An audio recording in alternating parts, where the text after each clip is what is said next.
For success in generating referrals, it's crucial to know your sources, the members of your network. As such, there are 5 things that are critical that members of your network should know about each other, including you. These 5 things are not mysterious secrets. They're actually facts that we're exposed to every day, but often we pay little attention to because we're not aware of the benefits that we can accrue by sharing them in our network. In our book, Business by Referral, Robert Davis and I call this sharing the gains exchange. GAINS. It's an acronym. It stands for goals, accomplishments, interests, networks, and skills.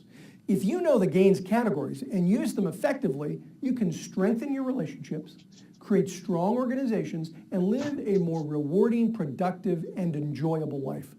The exchange is a two-way street. Not only should you know these things about others, you should share the same type of information about yourself with them. Let's start with the first one, goals.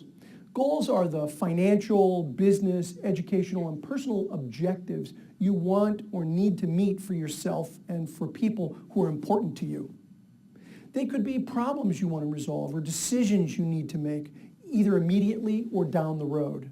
Whatever they are, you need to define your goals clearly and specifically, and you need to have a clear picture of other people's goals. Indeed, the best way to develop a relationship is by helping someone achieve something that's important to him or her.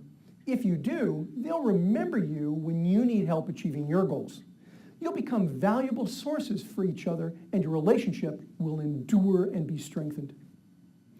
The second is accomplishments.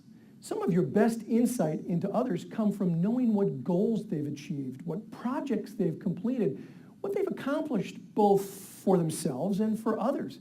Accomplishments, whether as student, employee, organization member, parent, friend, sports fan, or neighbor, tell you more about a person than any number of intentions.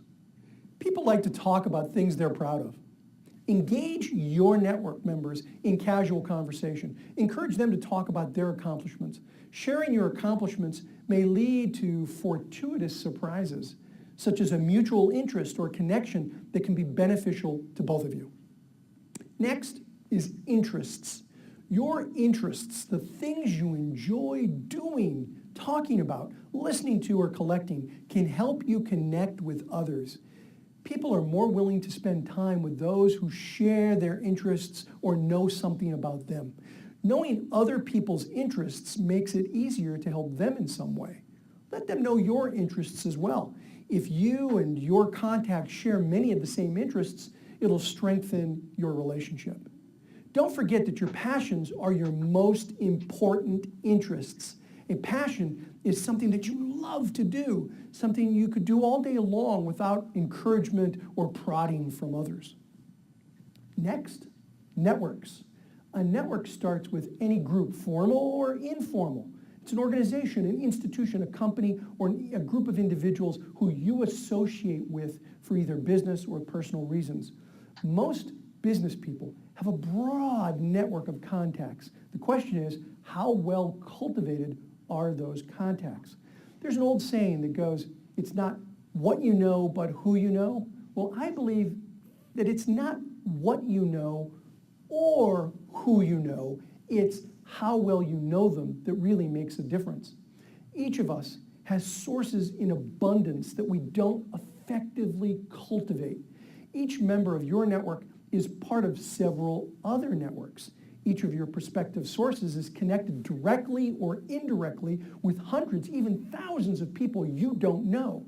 If you can tap the resources represented by your network of contacts, you can significantly increase your return on investment relating to your networking efforts. The last category is skills. The more you know about the talents, abilities, and assets of the people in your network, the better equipped you are to find competent, affordable services when you or someone you know needs help. Think about what you do well and identify the special skills that you have. Exchanging this information will help business relationships grow as well. There are several ways to gather information about the gains of your prospective network members or anyone else you may deal with.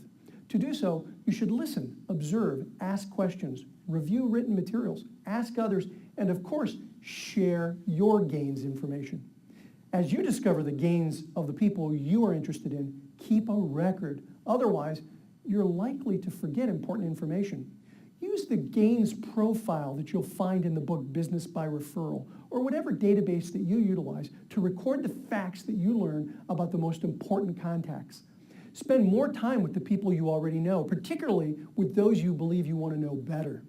Concentrate on learning these 5 essentials: their goals, accomplishments, interests, networks, and skills. Find overlapping areas of knowledge and interest. Make sure you give back the same kind of information. The more they know about you, the faster your name will come to mind when an opportunity arises in which your products, services, knowledge, skills, or experience might play a part.